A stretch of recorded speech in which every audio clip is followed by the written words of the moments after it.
بسم اللہ الرحمن الرحیم۔ سخت گرمی کی وجہ سے سر پر ٹھنڈا پانی بہانا۔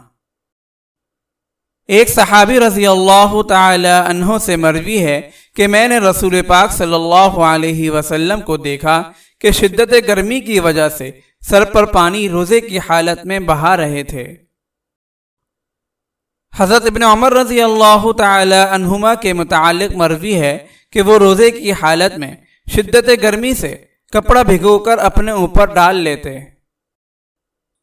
ابو بکر بن عبد الرحمن کہتے ہیں کہ نبی پاک صلی اللہ علیہ وسلم مقام عرش میں تھے اور روزے کی حالت میں اپنے سر پر پانی ڈال رہے تھے۔ اگر آپ اس صدقہ جاریہ میں شامل ہونا چاہتے ہیں تو چینل کو سبسکرائب کریں اور لائک اور شیئر کرنا نہ بھولیں۔ جزاک اللہ خیرا۔